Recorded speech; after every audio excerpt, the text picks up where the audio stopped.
The conference room fell silent as the holographic message began to play. Admiral Hyun-woo stood with his hands clasped behind his back, watching the alien ambassador's image flicker to life above the central table.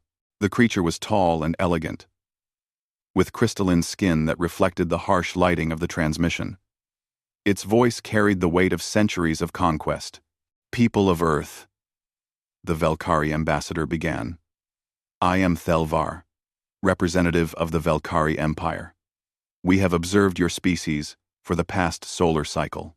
We have studied your technology, your culture, and your military capabilities. The Velkari Council has reached a decision. You will surrender your world within 30 planetary rotations. Failure to comply will result in the systematic destruction of your civilization. This is not a negotiation. This is a statement of inevitable fact." The hologram continued, displaying images of the Velkari fleet.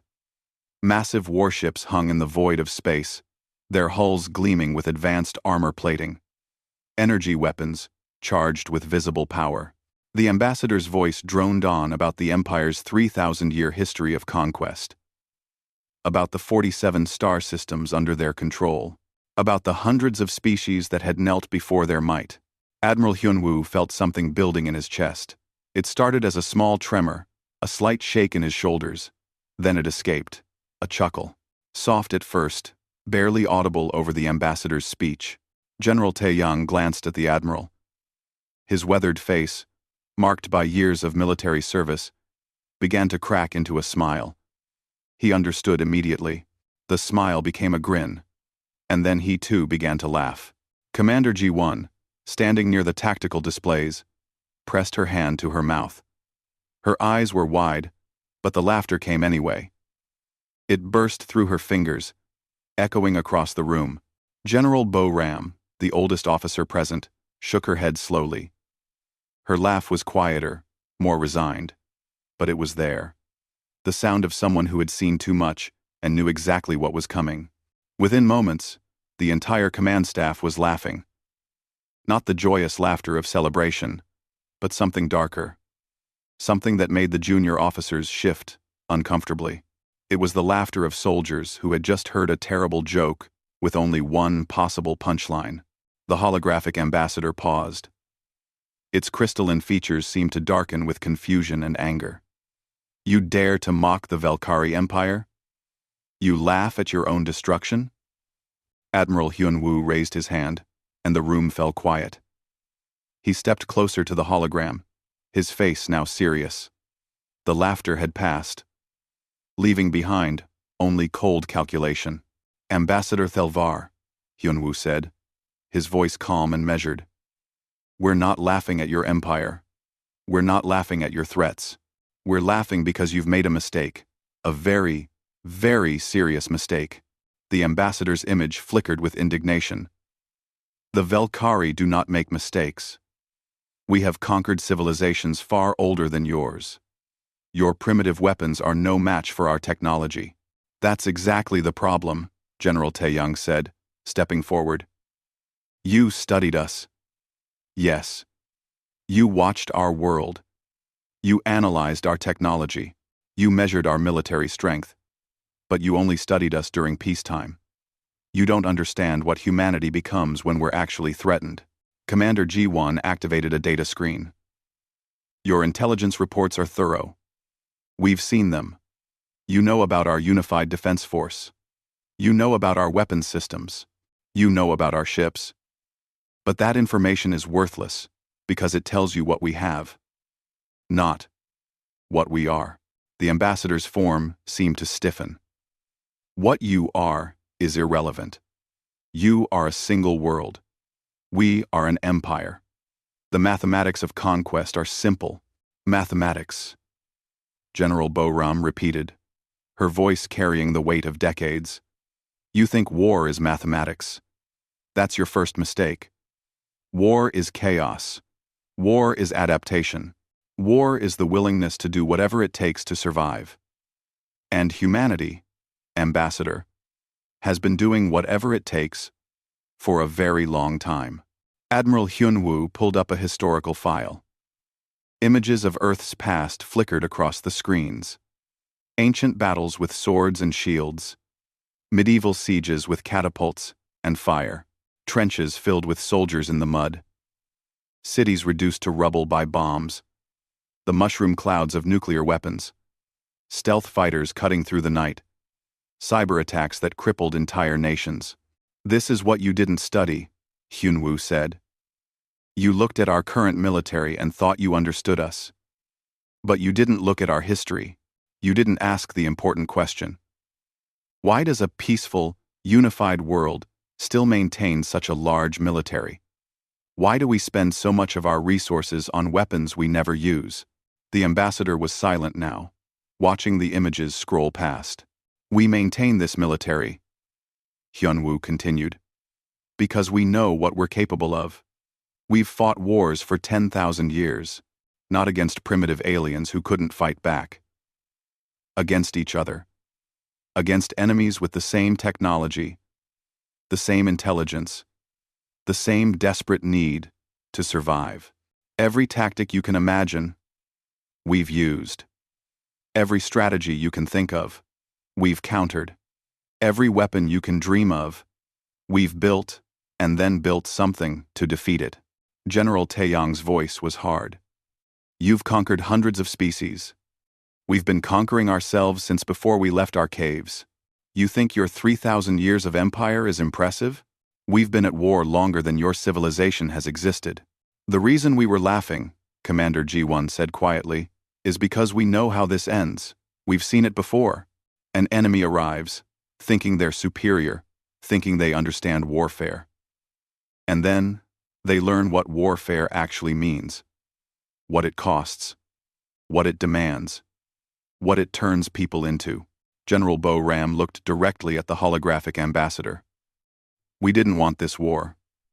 We've spent the last century trying to move beyond war. We unified our world specifically so we would never have to fight each other again. We turned our weapons toward defense because we knew, intimately, the horror of turning them on ourselves. And now you come here, threatening us, giving us permission to do what we've spent so long trying not to do." Admiral Hyunwoo's expression was grim. "Ambassador Thelvar, I want you to take a message back to your council. Tell them that Earth refuses your demands. Tell them that if they want this world, they'll have to take it.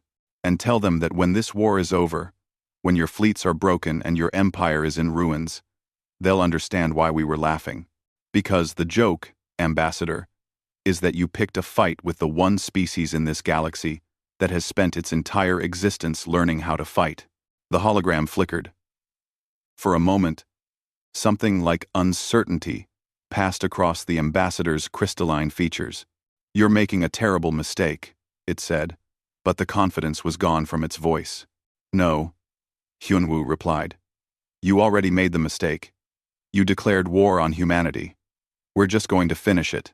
The transmission ended, leaving the command room in darkness for a moment before the lights came back up. The laughter was gone now. In its place was something far more dangerous. The cold determination of soldiers preparing to do what soldiers do best. Captain Soo-jin stood before the massive display wall in the Strategic Analysis Center. Behind her, dozens of analysts worked at their stations, compiling data that would be transmitted directly to the approaching Velkari fleet. Not as classified information, but as a warning. A last chance for the enemy to understand what they were facing. "They're monitoring our communications," she said to Lieutenant Dae-hyun, who sat at the historical database terminal. "They want to intercept our military plans. Let's give them something to intercept." Dae-hyun nodded and began uploading files. "Broadcasting on all frequencies. If they're listening, they'll hear this." The transmission began with a simple statement. "To the Velkari Empire. This is Captain Soo-jin of Earth Defense Intelligence. What follows is not propaganda. It is historical fact. You have declared war based on incomplete information. We offer you this data as a courtesy. What you do with it is your choice." The first images appeared on the display. Ancient cave paintings showing humans hunting with spears. The violence was crude, but effective. Small figures surrounding larger prey, working together to bring down animals that could easily kill them individually. Humanity began as prey. Sujin's voice narrated over the transmission. We were not the strongest species on our world. Not the fastest. Not the most dangerous. We survived because we learned to cooperate, to plan, and to kill things much larger than ourselves. This was 50,000 years ago. We've had a long time to practice. The images shifted. Bronze Age warfare. Armies clashing with swords and shields. Formations of soldiers moving in coordinated patterns. Siege engines. Battering city walls. By the time we invented writing, we were already inventing ways to kill each other more efficiently. We developed tactics, strategies. We learned that warfare wasn't just about strength, but about planning, deception, and understanding your enemy. We wrote entire books about the art of war thousands of years before we understood basic physics. Lieutenant Dae-hyun added more data to the stream. Medieval battles. Knights in armor. Longbows that could pierce steel. Castles designed to withstand months of siege. Diseases used as weapons. Psychological warfare through terror and intimidation. As our technology advanced, so did our methods of killing. We didn't just improve our weapons. We improved our understanding of combat itself. Every generation learned from the previous one. Every defeat taught us new lessons. Every victory showed us new possibilities. The display showed gunpowder weapons. Cannons reducing stone walls to rubble. Muskets allowing common soldiers to kill armored knights. Naval battles with ships of the line trading broadsides across the ocean. When we discovered explosives, we revolutionized warfare within a century. We built weapons that could destroy fortifications that had stood for generations. We created new tactics to counter these weapons. Then we created new weapons to counter those tactics. This cycle never stopped. It only accelerated. Numb. Sujin paused the transmission and turned to Dae-hyun. Are they still watching? Signal analysis shows multiple intercept points. The entire Velkari fleet is receiving this. So, is their home world. Good. Continue. The images became more terrible. World War I trenches. Millions of soldiers dying in mud and poison gas. Machine guns cutting down advancing armies. Artillery bombardments that lasted for days. The birth of aerial combat. Tanks rolling across no man's land. In a single 4-year period, we killed 20 million of ourselves. We used chemical weapons that burned lungs and blinded soldiers. We built machines specifically designed to break through defenses we had created just years before. We learned that warfare on an industrial scale meant that victory went to whoever could produce more weapons, train more soldiers, and endure more suffering than the enemy. World War II followed. Cities burning under aerial bombardment. Submarines hunting convoys across vast oceans. Radar detecting enemies beyond visual range. Code breaking, determining the outcome of battles. And finally, the mushroom clouds. 20 years after the First Industrial War, we fought an even larger one. 60 million dead. We developed rockets, jet aircraft, computer targeting systems, and nuclear weapons. We proved that we could, if we chose, render our entire planet uninhabitable, and we came very close to doing exactly that. The Cold War era appeared next. Missile silos. Submarines carrying enough firepower to destroy continents. Spy satellites. Stealth technology. Proxy wars, fought across multiple continents. For 50 years, we stood on the edge of total annihilation. Two massive alliances, each capable of destroying the other, maintained peace through the promise of mutual destruction. During this period, we didn't stop developing weapons. We developed precision guidance systems. We learned to fight wars through economic pressure and information control. We created weapons so terrible that we agreed never to use them, but we kept them ready just in case. Modern warfare filled the screens. Smart bombs falling through windows. Drones striking targets from thousands of miles away. Cyber attacks shutting down power grids. Special Forces operations completed in minutes. Network-centric warfare. Coordinating thousands of assets in real time. And then we learn to fight wars where the enemy never sees you coming, where information is as valuable as firepower, where a single soldier with the right equipment and training can accomplish what once required an entire army. We learned to win without fighting when possible, and to end fights before they began, when necessary. Sujin walked closer to the screen, her face illuminated by the images of human warfare. But here's what you need to understand. Velkari Empire. All of this, every weapon, every tactic, every strategy, we developed it fighting each other. Not primitive natives, not technologically inferior aliens. We fought against enemies who were just as intelligent, just as desperate, just as innovative as we were. Lieutenant Dae-hyun brought up a comparative analysis. Your empire has fought 412 wars of conquest over 3,000 years. That's one war every 7 years. Earth has fought over 15,000 distinct military conflicts in the same time period. That's 14 wars per year, every year, for 3 millennia. And those are just the documented ones. The numbers appeared on the screen, impossible to ignore.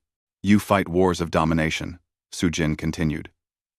You arrive with superior technology and force primitive species to submit. Your doctrine is based on overwhelming force against inferior opponents. You've never had to adapt because you've never faced an equal. We've faced nothing but equals for our entire history. More data streamed across the displays. Casualty figures, technology development timelines, tactical evolution charts. The sheer weight of information was staggering. Every human child learns military history in school. We study ancient battles the way you study mathematics. We memorize the strategies of generals who died thousands of years ago. Because those strategies still work. We have museums dedicated to warfare. We write novels about it. We create simulations of historical battles for entertainment. Warfare is woven into every aspect of our culture because it's been part of our existence for so long that we can't separate it from who we are. Dae-hyun pulled up the final set of data. The Velkari Military Academy trains soldiers for 6 months before deployment.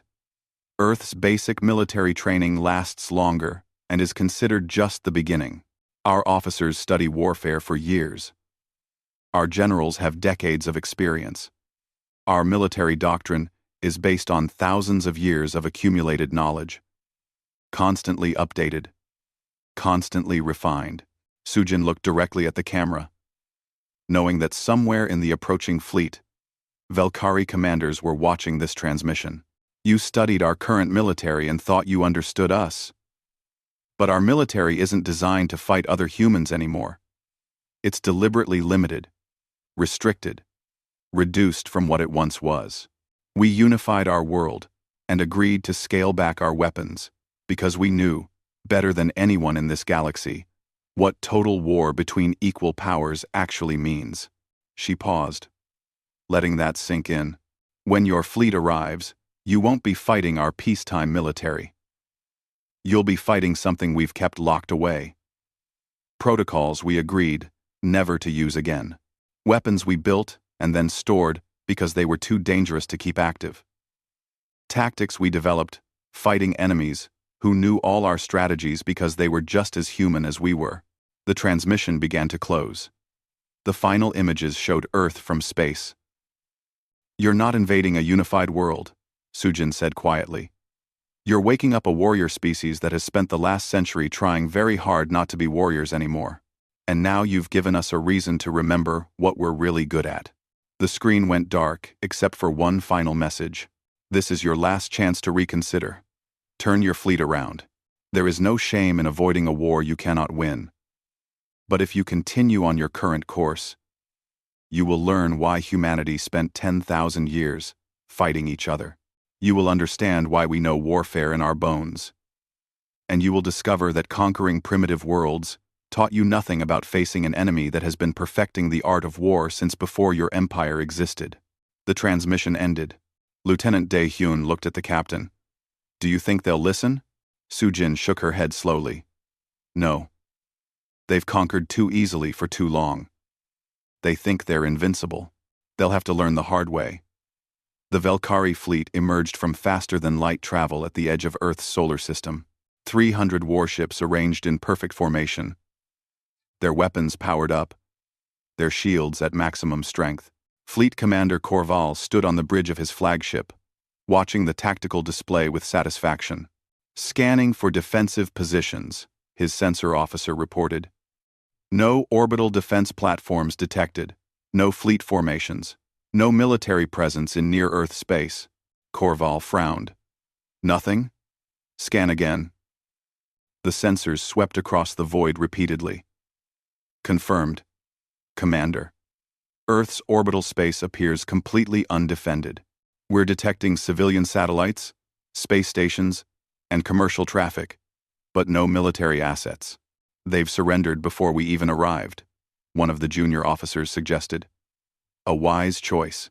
Korval wasn't convinced. He had listened to the transmission from Captain Sujin, heard the warnings, seen the historical data, but none of that explained why Earth's space was empty. Proceed with caution. Maintain formation. Begin the approach to the primary world. The Valkyrie fleet moved forward, engines glowing in the darkness. They passed the orbit of Mars. Then, the asteroid belt. Still, nothing. No resistance. No contact. This feels wrong, Korval muttered. He was right to be concerned. Colonel Minseo watched the Valkyrie fleet from her position, hidden inside a hollowed-out asteroid. Around her, 300 similar positions waited in silence. The asteroids looked natural, their surfaces rough and unremarkable. Sensors would read them as simple rock and ice. But inside each one, a weapons platform waited, with perfect patience. They're past the first marker, her tactical officer reported. Entering the kill zone. Hold, Minseo ordered. Let them get comfortable. Let them think they've won. The Valkyrie fleet continued its approach. Their formation was textbook perfect. Exactly what their doctrine demanded. Large ships in the center, smaller vessels forming a protective screen, support ships in the rear. It was the formation of an empire that had never lost. Commander Jae-sung's guerrilla fleet floated in the shadow of Jupiter's moon Europa. His ships were small, barely larger than fighter craft. They carried minimal armor and just enough firepower to hurt but not destroy. They weren't designed for direct combat. They were designed for something the Valkyrie had never encountered. Music ready? Jae-sung asked. His communications officer grinned.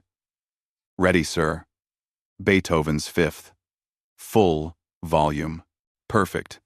Prepare for hit-and-run pattern Delta 7. The Valkyrie fleet reached Earth's moon. Still no opposition. Commander Korval was about to order weapons lock on the planet when his entire sensor board exploded with contacts. Multiple targets. They're everywhere. Behind us. Around us. Coming from the asteroid belt. The hidden weapons platforms opened fire simultaneously. Not with massive destructive blasts, but with precise, calculated strikes. They targeted engines, communication arrays, weapon systems, shield generators. Each shot was designed to disable, not destroy. Shields holding, Korval's defensive officer reported. But we're taking hits on multiple ships. They're targeting our subsystems. Return fire. All batteries. The Valkyrie fleet fired back, their powerful weapons sending streams of energy toward the asteroid positions. Several platforms exploded in satisfying fireballs. But for every platform they destroyed, 2 more seemed to activate. They're not fighting us head-on, Korval realized. They're bleeding us. Then the music started. Beethoven's Fifth Symphony blasted across every communication channel. The dramatic opening notes echoed through the Valkyrie fleet's intercoms, drowning out orders and tactical data. And with the music came Jae-sung's guerrilla fleet. The small human ships appeared from nowhere, streaking past Valkyrie vessels at incredible speed. They fired quick bursts, damaging sensors and communication systems, then vanished before the larger ships could respond. They didn't stay to fight. They hit and disappeared, forcing the Velkari to constantly react instead of act. "They're making fools of us," one Velkari captain shouted over the command channel. "Maintain formation," Korval ordered. "Don't break ranks to chase them." But the psychological effect was already taking hold. The Velkari had expected a traditional battle. Fleet against fleet. Power against power. Instead, they were being harassed by an enemy they couldn't pin down. Who wouldn't fight fairly. Who kept attacking and retreating before they could be destroyed. Major Young-ho watched the battle from Earth's surface, monitoring the psychological warfare component of their strategy. His job was to make the Velkari doubt themselves, to create confusion and uncertainty in an enemy used to easy victories. "Deploy rescue teams," he ordered. Across the battlefield, small human rescue craft began approaching disabled Velkari ships. Not to capture them, not to destroy them, to rescue the crews. A Velkari frigate, its engines destroyed by precision strikes, watched in confusion as a human rescue vessel approached. The crew prepared to die fighting. Instead, the humans cut through the damaged hull, evacuated the wounded, provided emergency medical care, and then left them on a small shuttle with supplies and a message. "We don't want to kill you. We want you to go home. Tell your commanders that humans don't wage war like you do. We're better at it." This happened again and again. Disabled ships were rescued rather than destroyed. Wounded Velkari received medical treatment. Prisoners were treated well and released with messages of peace. It created chaos in the Velkari command structure. "They're rescuing our people," one captain reported in disbelief. "Why would they do that?" Commander Korval had no answer. His training had never covered an enemy who saved your life while defeating you. It was supposed to be simple. Superior force meets inferior force. The inferior force dies or surrenders. But the humans weren't playing by those rules. Colonel Minseo's voice came over the Velkari fleet's communication system. Somehow, the humans had hacked their secure channels. "Commander Korval, this is Colonel Minseo of Earth Defense Forces. You're probably wondering why we're not destroying your fleet. The answer is simple. We don't need to. Every ship we disable costs your empire resources to rescue and repair. Every soldier we save and send home tells others about how humans fight. You came here expecting a traditional conquest, but we're not a traditional enemy." The asteroid platforms continued their precise attacks. The guerrilla fleet kept up its harassment. And now the Velkari fleet was dealing with rescue operations for their own people. Operations that divided their attention and resources. "This is insane," one Velkari captain shouted. "They're following no tactical doctrine we know." "That's because they wrote different doctrines," Korval said quietly. "Doctrines based on fighting equals, not conquering primitives." Jae-sung's fleet executed another run, this time targeting the flagship's communication arrays. Classical music still blared across every channel. His ships darted past, too fast to target effectively, leaving damage in their wake. "Sir, should we pursue?" a Velkari weapons officer asked. "No," Korval said. "That's what they want. They want us to break formation, to chase them into ambushes. They're fighting like..." He paused, searching for the word. "Like guerrillas. Like insurgents. Not like a proper military." "Because we are a proper military," Colonel Minseo's voice came back over the hacked channel. "We just know more than one way to fight. You studied our peacetime doctrine and thought you understood our military capability. But warfare isn't about following doctrine. It's about adaptation. And humans have been adapting combat tactics for 10,000 years. The battle continued for hours. Not a glorious clash of fleets, but a grinding, frustrating engagement where the Velkari couldn't bring their superior firepower to bear effectively. They destroyed platforms, but more appeared. They chased guerrilla ships, but couldn't catch them. They tried to advance on Earth, But every move forward meant exposing themselves to more attacks. And all the while, humans kept rescuing Velkari survivors. Major Young-ho monitored the intercepted Velkari communications. He could hear the doubt spreading through their ranks. Confusion, uncertainty, questions about why they were here, what they were fighting for, whether their commanders had made a mistake. Psychological warfare is working, he reported to Admiral Hyun-woo. They're starting to question the war itself. Hyun-woo nodded. Good. Colonel Min-seo, how long can we maintain this defensive pattern? Indefinitely, Min-seo replied. We have thousands of hidden positions throughout the solar system. They could destroy platforms for weeks, and we'd still have more. And our guerrilla fleet is barely touching its resources. We're fighting exactly the kind of war we designed this defense for. Asymmetric, unpredictable, psychologically devastating.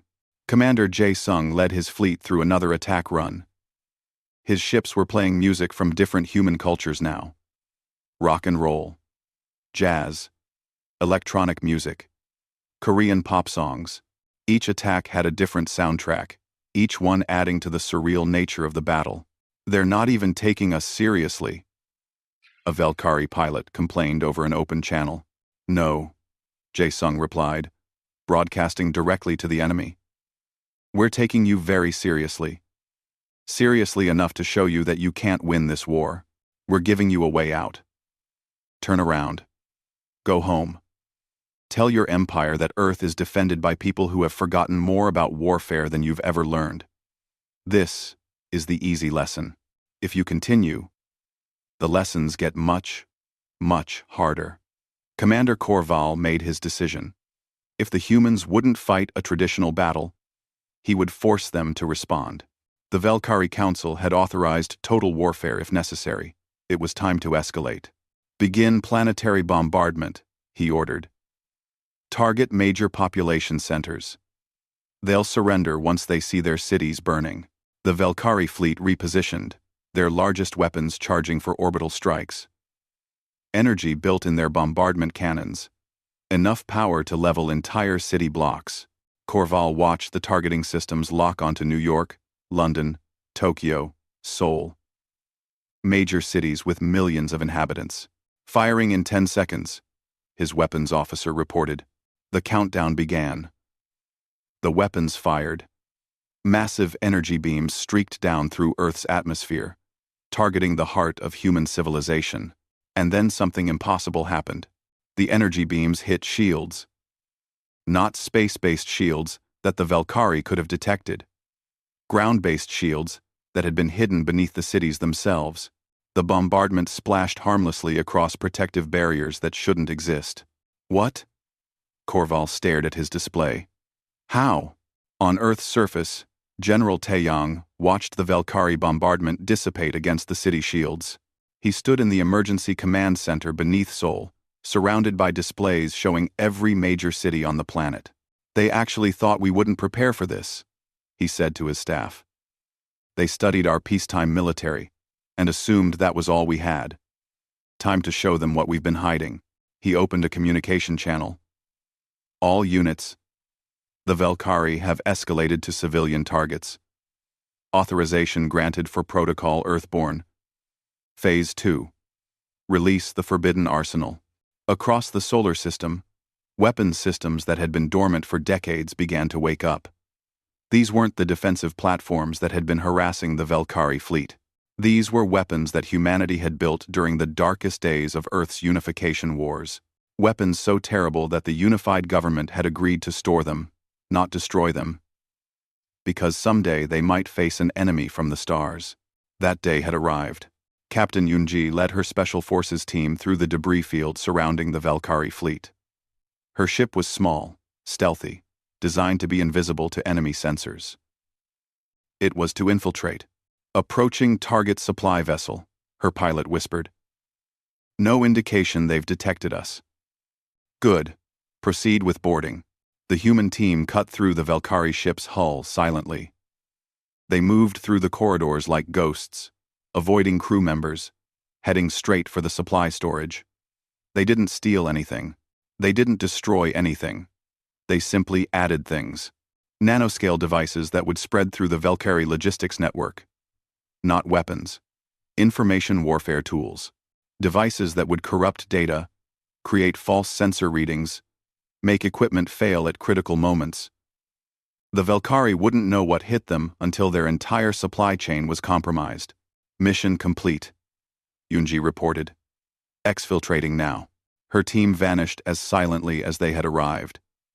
The Valkyrie supply ship continued on its way, completely unaware that it was now a carrier for digital plague. Engineer Dongmin stood in a facility that officially didn't exist. Around him, weapons that humanity had sworn never to use again were being brought online. His hands shook slightly as he activated systems that had been designed during humanity's most desperate conflicts. Kinetic bombardment platforms online, he reported. Nanite swarm deployment ready. Quantum mine fields prepared. These weapons represented humanity's darkest ingenuity. Kinetic bombardment weapons that dropped tungsten rods from orbit with the force of nuclear weapons, but none of the radiation. Self-replicating nanite swarms that could dismantle ships at the molecular level. Quantum entangled mines that made entire regions of space impassable, because destroying one mine triggered all the others simultaneously. "Sir," one of his technicians said nervously, "these weapons were banned for a reason. If we deploy them against Earth, yes, we'd destroy ourselves," Dongmin agreed. "But the Valkyrie don't have the countermeasures we developed. They've never faced weapons like these because they've never fought an enemy desperate enough to build them." Admiral Hyunwoo's authorization came through. Deploy quantum mines in defensive pattern Omega. Create a barrier between the Valkyrie fleet and Earth. Make it so they can't advance or retreat without facing total destruction. Dongmin activated the deployment sequence. Thousands of mines materialized in space, quantum entangled with each other.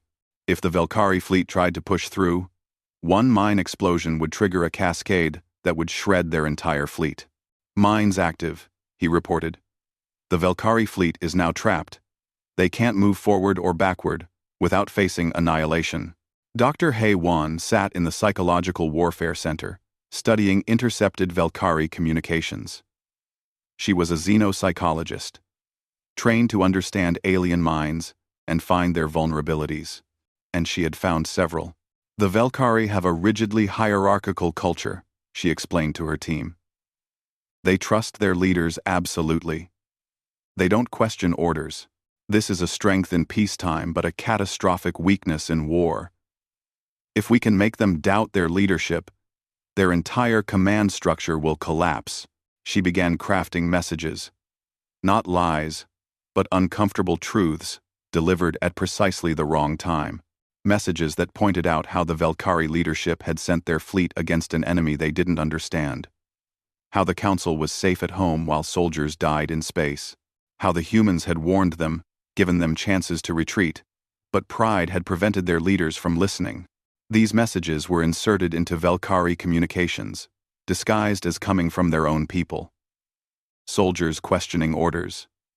Junior officers wondering if their superiors had made mistakes. The seeds of doubt, planted carefully. "Mimetic warfare is active," Haewon reported. "The Valkyrie command structure is starting to fracture. They're arguing, among themselves, questioning their mission. Give it another day, and they'll be paralyzed by internal conflict." Commander Korval felt it happening in real time.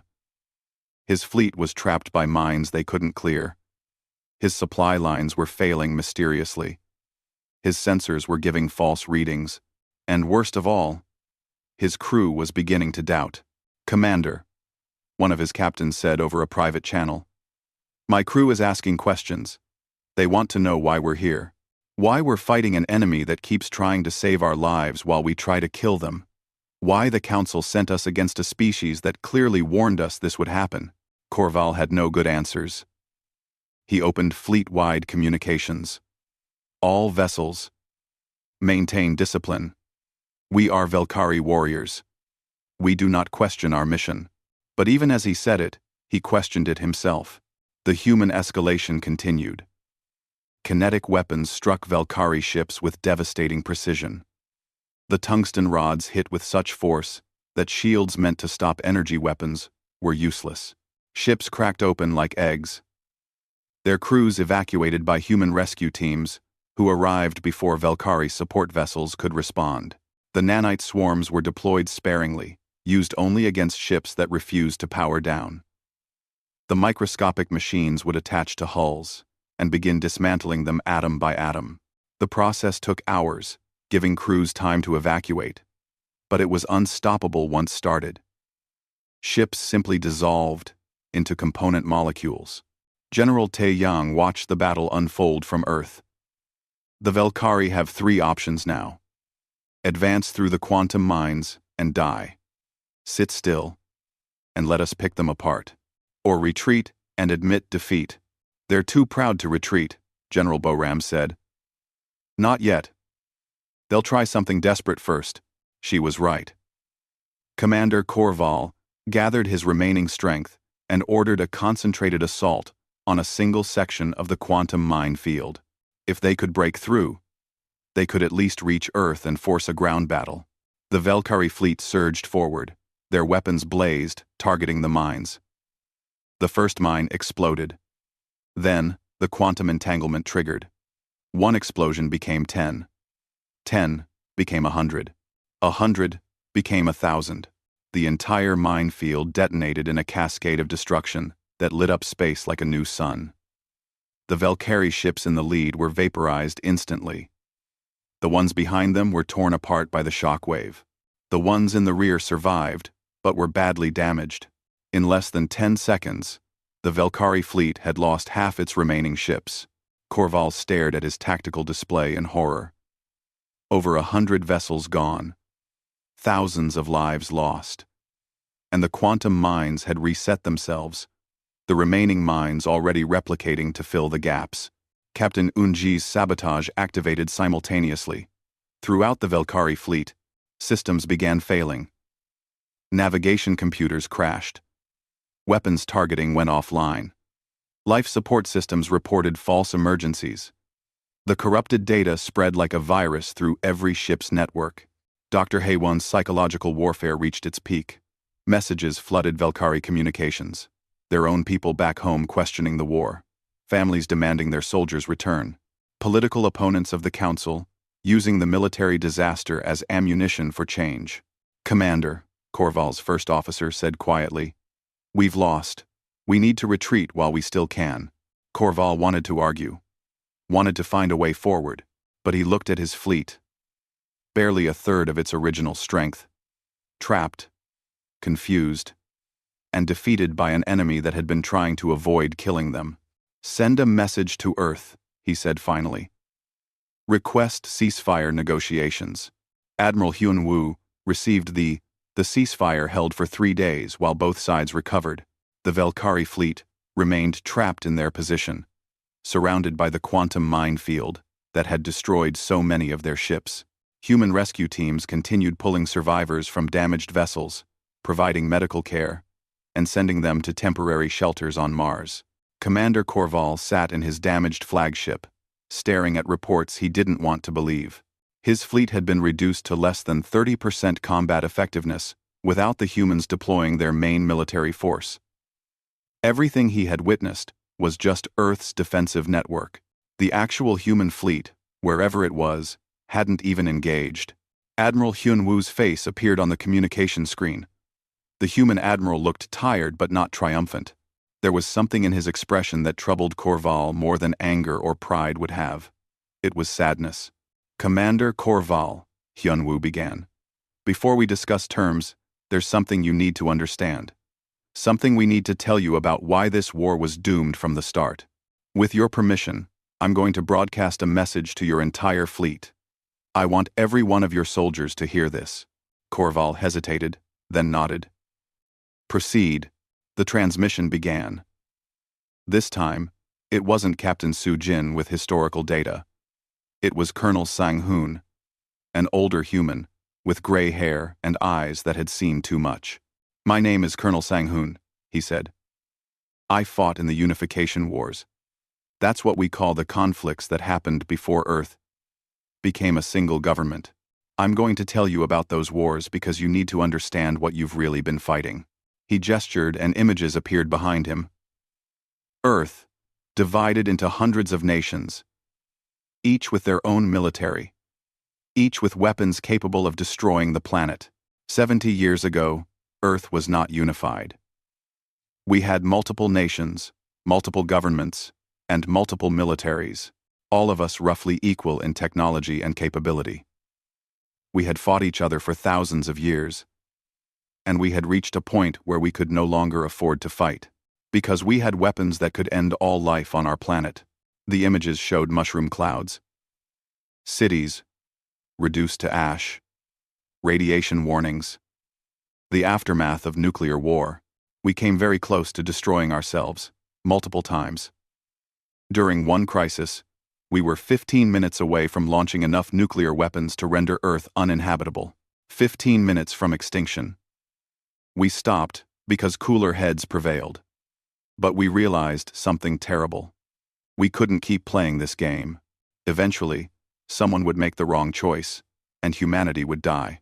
Colonel Sang-hoon's expression hardened. So, we made a different choice. We created the Pact of Soul. Every nation on Earth agreed to unify under a single government, to combine our militaries into one defensive force, to stop fighting each other and instead focus on survival as a species. Commander Ji-won appeared beside Sang-hoon. The Pact of Soul required every nation to declare all their military assets. We spent 5 years cataloging weapons, technology, and capabilities. What we discovered was terrifying. Collectively, humanity possessed enough firepower to sterilize our entire planet 30 times over. We had biological weapons that could target specific genetic markers, chemical weapons that could make continents uninhabitable, nuclear weapons that could crack tectonic plates. And those were just the conventional systems. The display showed weapons being deactivated, massive arsenals being placed into storage, underground facilities being sealed. We made a decision, Ji-won continued. We wouldn't destroy these weapons. We couldn't. What if someday we needed them against an external threat? But we agreed to lock them away, to reduce our active military to only what was necessary for defense and peacekeeping. 70% of our weapons were mothballed, placed in secure storage with the agreement that they would never be used unless humanity faced extinction. Korval felt a cold realization forming. 70%? Yes, Admiral Hyun-woo confirmed. Everything you've fought so far, Commander, represents 30% of our actual military capability. The defensive network, the guerrilla fleets, the quantum mines and kinetic weapons. All of it was our restricted defensive force. What we agreed to maintain during peacetime. Lieutenant Yuna appeared on screen with a data display. She was young, but her analysis was devastating. Let me give you the mathematics, Commander Korval. In the past 70 years of peace, humanity has fought approximately 300 conflicts. Small wars, peacekeeping operations, anti-piracy actions, and civil disturbances. In those 300 conflicts, we learned, adapted, and evolved our tactics constantly. She brought up comparative data. In the same 70 years, the Velkari Empire has fought 12 wars of conquest, all against technologically inferior species. Your military doctrine hasn't changed in centuries because it hasn't needed to. You use the same strategies your ancestors used because they always worked. The numbers appeared on screen, impossible to ignore. Human military personnel rotate through active service, training, and reserve status continuously. At any given time, Earth has approximately 200 million people with military training. Not all active, but all trained and ready to be recalled. Korval's mind reeled at the numbers. You have conquered worlds, General Taeyang corrected, appearing on screen. Subjugated populations that serve you, but don't fight for you. Earth is one world, but every human on it has been educated in military history. We teach warfare in our schools because we never want to forget how terrible it is. Your people learn warfare when they enlist. Our children learn it before they can read. Colonel Sang-hoon continued the explanation. When you declared war on Earth, you triggered protocols that we hoped would never be needed. The Pact of Soul includes clauses for what happens if humanity faces extinction. If an external threat attacks our home world, all restrictions are lifted. All stored weapons can be deployed. All reserve forces can be activated. The full military capability of a unified human species at war. What you've fought, Commander G1 said quietly, was us trying not to kill you. The defensive network was designed to disable your fleet and force you to negotiate. We could have used much more destructive weapons. We chose not to, because we don't want to be what we used to be. Dr. Haewon appeared with psychological analysis. Your empire has a warrior culture. You value strength and conquest. But humanity has a survivor culture. We value adaptation and endurance. When you studied our world, you saw our arts, our entertainment, our sports. Did you notice how many of them are based on conflict? Combat sports, where we fight each other for recreation. Strategy games where we simulate warfare for fun. Movies and books, glorifying military history. We have turned warfare into entertainment because it's so deeply embedded in our psychology that we can't stop thinking about it even in peacetime. The transmission showed human culture, boxing matches, chess tournaments, military video games, historical war films, all of it pointing to the same conclusion. Humanity has been at war with itself for so long that warfare has become part of our identity, Haewon explained. You have soldiers. We are soldiers. Every single one of us, even civilians, carries the accumulated trauma and knowledge of 10,000 years of conflict. It's in our stories, our games, our very DNA. Lieutenant Yuna brought up the final piece of data. Here's what you didn't know, Commander. The 70% of weapons we stored away, they're not just more of what you've already faced. They're weapons we developed specifically to fight other humans. Enemies with equal technology, equal intelligence, equal desperation to survive. The display showed sealed facilities across Earth, the Moon, Mars, and the asteroid belt. We have weapons designed to counter every possible human strategy because we've used every possible strategy against each other. We have defenses against every weapon we've ever built because we've had those weapons used against us. We spent thousands of years in an evolutionary arms race with ourselves, and that race produced military technology and tactics that you can't even imagine because you've never needed them. Admiral Hyun-woo leaned forward. That's why we were laughing, Commander Korval. Not because we thought your empire was weak. Not because we weren't taking you seriously. We were laughing at the tragedy of it. You declared war on the one species in this galaxy that has spent its entire existence learning how to wage war. And you did it thinking you were the dangerous ones. Colonel Sang-hoon's voice was heavy with experience. I fought in wars where both sides had nuclear weapons. Where both sides could destroy each other completely. Where victory didn't mean defeating the enemy. It meant surviving longer than they did. We fought wars where every nation was trying to develop better weapons while simultaneously trying to prevent other nations from developing those same weapons. We lived under the constant threat of extinction for centuries, and somehow, we survived. That survival taught us things, General Boram said, appearing on screen for the first time. She was the oldest officer present, her face lined with years of service. It taught us that warfare isn't about winning, it's about not losing. It taught us that the best way to win is to make the enemy realize they can't win. It taught us that sometimes the most powerful weapon is mercy, because an enemy you spare might become an ally. She looked directly at Korval. We didn't want to kill your soldiers, Commander. We wanted you to understand that you couldn't win. That's why we disabled your ships instead of destroying them. That's why we rescued your crews. That's why we gave you every chance to retreat. Not because we were weak, but because we knew that if we deployed our full capability, we would have to live with the consequences. And we've spent 70 years trying to avoid becoming what we once were. The transmission began to close. Admiral Hyun-woo's face filled the screen one final time. This is the truth, Commander Korval. The truth your intelligence failed to discover. Earth's military isn't built to fight other humans anymore because we unified specifically to stop fighting ourselves. But that doesn't mean we forgot how. It doesn't mean we destroyed our weapons. It doesn't mean we lost our edge. It just means we've been trying very hard not to use what we know. He paused, letting the weight of his words sink in. You picked a fight with a species that has been at war for its entire existence. A species that developed nuclear weapons and then used them on each other. A species that created bioweapons capable of wiping out our own population. A species that came within minutes of rendering our own planet uninhabitable, and then stepped back from that edge because we finally learned the cost of total war. That's why we laughed, Hyun-woo said softly.